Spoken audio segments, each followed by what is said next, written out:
Olá, você acompanha agora os principais destaques internacionais dos últimos dias. A vacina da Pfizer demonstrou eficácia de mais de 70% em crianças menores de 5 anos. Os dados foram apresentados após a aplicação do imunizante nos Estados Unidos nessa faixa etária. O levantamento mostrou eficácia de 73% para a vacina da Pfizer-BioNTech entre crianças de 6 meses a 4 anos na prevenção da Covid-19.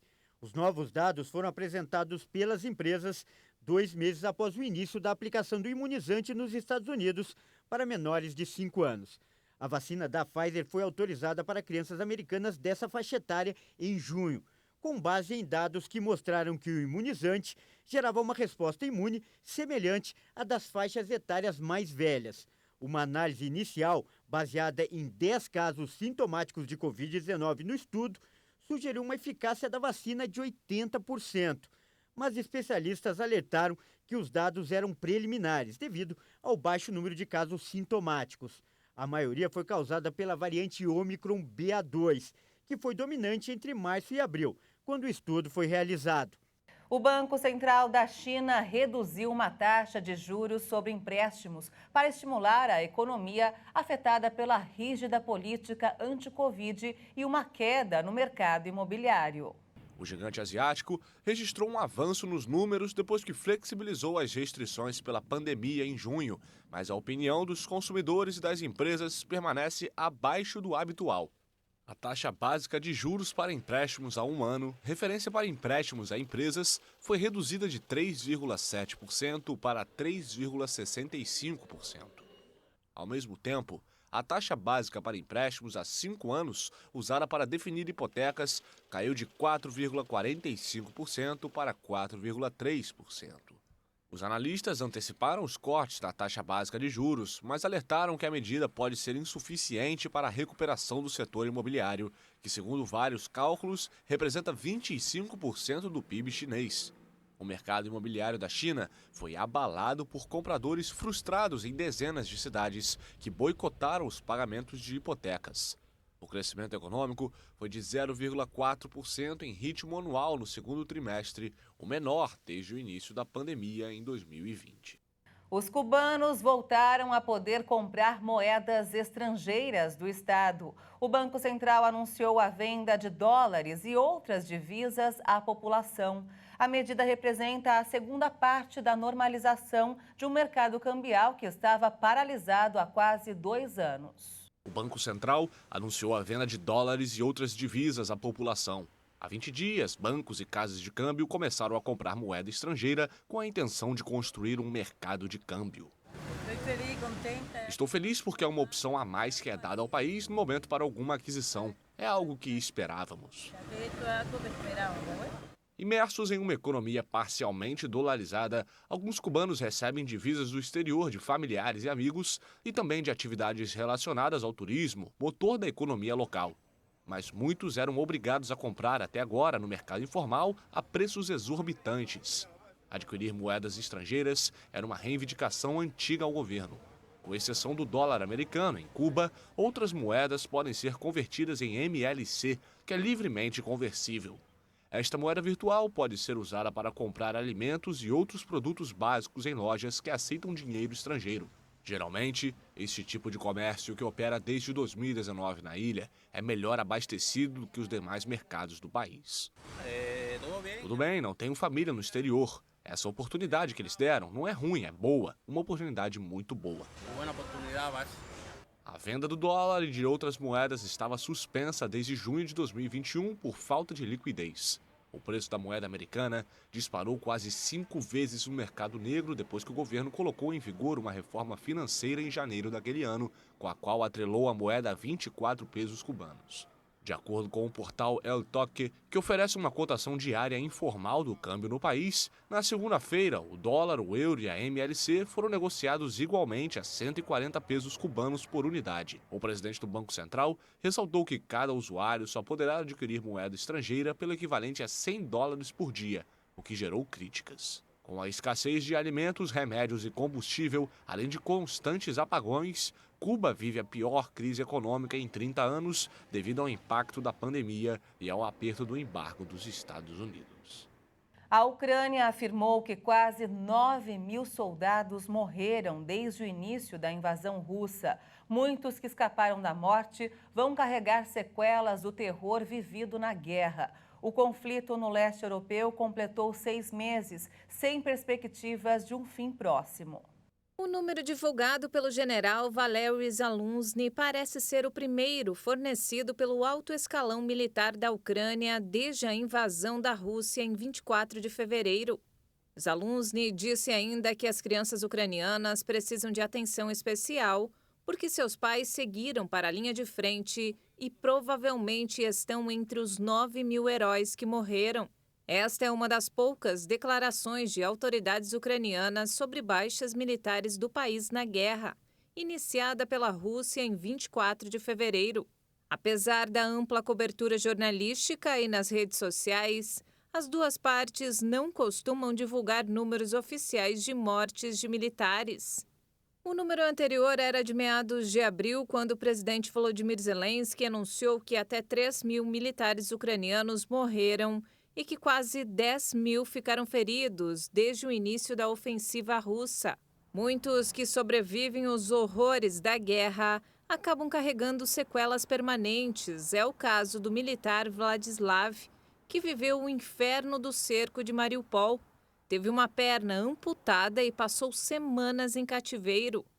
Havia bombardeios constantes, 24 horas por dia, 7 dias por semana. E quando estávamos nos movendo, percebemos que se não estavam atirando em nós, estavam atirando em outra pessoa. Vladislav explica que perdeu a perna após um grave ferimento causado por um míssil. Com a ajuda de muletas, o homem de 29 anos conta sua história em frente a um grande cartaz pendurado na fachada da prefeitura de Kiev, que pede liberdade para os defensores de Mariupol. Ele participou da batalha na siderúrgica de Azovstal, símbolo da resistência ucraniana à invasão russa. As geleiras suíças perderam a metade de seu volume desde 1931. A confirmação é de um estudo publicado por cientistas que reconstituíram o fenômeno pela primeira vez no século XX. Os cientistas da pesquisa reconstituíram pela primeira vez o fenômeno no século XX. O degelo dos Alpes, que os especialistas atribuem ao aquecimento global, está sendo rigorosamente monitorado desde o início dos anos 2000. Mas os pesquisadores não sabiam muito sobre sua evolução nas décadas anteriores, já que somente algumas geleiras eram acompanhadas de perto. Para compreender melhor a evolução, pesquisadores fizeram a reconstituição da topografia do conjunto de geleiras suíças que existia em 1931. Os cientistas do estudo pertencem à Escola Politécnica Federal de Zurique e ao Instituto Federal de Pesquisa em Florestas, Neve e Paisagem. A análise foi publicada na revista científica La Cryosphère e os especialistas recorreram às imagens de arquivo que cobriam 86% da superfície glaciar suíça. Eles também utilizaram a estereofotogrametria, uma técnica que facilita determinar a natureza, forma e posição de um objeto graças a imagens. O continente europeu bateu recordes de temperaturas e áreas afetadas por incêndios durante o verão, iniciado no final de junho no hemisfério norte. É a pior seca registrada em 500 anos. Os dados são do relatório de agosto do Observatório Europeu da Seca, que apontou a redução do transporte fluvial, da produção de eletricidade e dos rendimentos de safras por conta do clima. O documento aponta que 47% da Europa está em alerta com o déficit de umidade do solo e 17% com a vegetação afetada. As colheitas de verão foram fortemente atingidas pela seca recorde. O milho, por exemplo, foi 16% menor do que a média dos 5 anos anteriores. A geração de energia hidrelétrica também foi atingida por conta da escassez de água para alimentar os sistemas de refrigeração e o transporte terrestre prejudicado pelo baixo nível de água. Embora o estudo tenha apontado que as chuvas em meados do mês de agosto possam ter aliviado as condições, as tempestades torrenciais causaram danos nas plantações. E na China, por conta da forte onda de calor, o governo chinês decidiu estender o racionamento de energia para fábricas no país. O fornecimento de energia está sendo prejudicado em diversas províncias da China. Por conta dos baixos níveis dos reservatórios hidrelétricos, o governo decidiu estender por mais alguns dias o racionamento. E devido à interrupção, diversas fábricas do sudoeste do país precisaram paralisar ou reduzir as operações para poupar energia para as residências. A atual onda de calor levou à diminuição de um dos principais rios que abastece grande parte das províncias. A movimentação de cargas também precisou ser interrompida, já que o rio também servia como rota de transporte para algumas regiões. Nas últimas semanas, a China tem investido em processos de semeadura de nuvens, que auxiliam na geração de chuva para tentar estabilizar o clima nas regiões agrícolas do país. De acordo com o governo chinês, o verão deste ano é o mais seco já registrado no país desde 1961. A travessia de imigrantes no Canal da Mancha, que fica entre a França e o Reino Unido, bateu recorde em 24 horas. O trajeto tem sido um dos mais percorridos pelos grupos em 2022. Segundo a agência International Press Association, os imigrantes fizeram a travessia durante todo o ano em 27 embarcações. Em apenas um dia, cerca de 1.295 migrantes cruzaram o Canal da Mancha.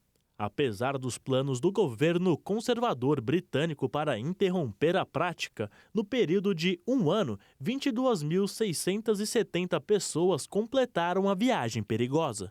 Um relatório parlamentar britânico recente calculou que, se a situação continuar na mesma intensidade, o total de imigrantes que poderão entrar pelo Canal da Mancha poderá alcançar cerca de 60 mil pessoas ainda este ano.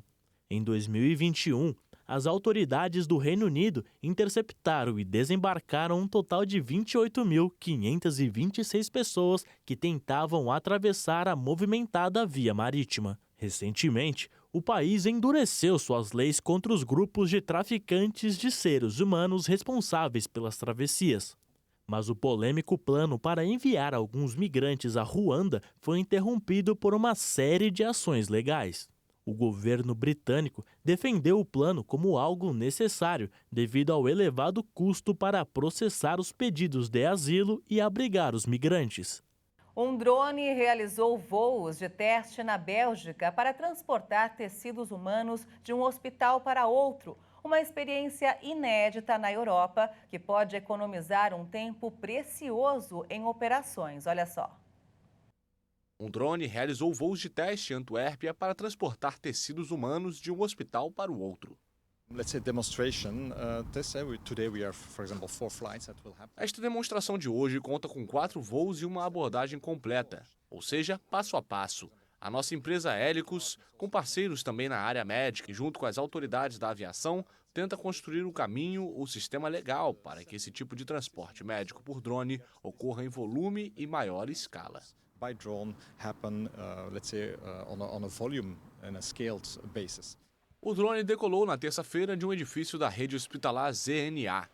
O dispositivo pousou 4 minutos depois no telhado do edifício Seno Agustinos dos hospitais GZA a 800 metros de distância. Dentro de um tubo preso ao drone, havia um recipiente com tecido humano potencialmente cancerígeno que precisava ser analisado no laboratório do 2º centro médico. O tempo, nesses casos, pode ser decisivo. O cirurgião espera os resultados. Isso porque o que vemos no microscópio orientará o cirurgião a obter mais tecido do paciente ou não. Por isso, deve ser dentro de 30 minutos após a retirada do tecido do paciente. Por enquanto, apenas o transporte de amostras para análise está na mesa, mas a Helicus já cogita a possibilidade de transportar sangue e até órgãos para transplantes. E olha só essa notícia. Na Nova Zelândia, uma família se surpreendeu ao descobrir que uma foca invadiu a sua casa. É isso mesmo, o bichinho ainda aproveitou para descansar no sofá, olha só. A foca foi apelidada de Oscar por seus filhos depois que acordaram naquela manhã com a notícia.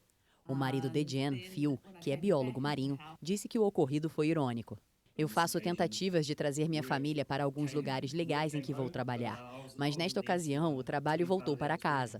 A família acredita que a foca seguiu a gatinha deles para dentro de casa. Coco foi encontrada abrigada na casa de seu vizinho e ainda está relutante em descer as escadas onde estava o pequeno mamífero. O guarda florestal que capturou a foca disse que foi a primeira vez que o animal entrou em uma residência próxima à costa. Que visita inusitada, hein? Uma graça. E os destaques internacionais ficam por aqui. Se você quiser rever as reportagens desta edição, acesse o canal HIT Notícias no YouTube. Obrigada pela sua companhia. Tchau.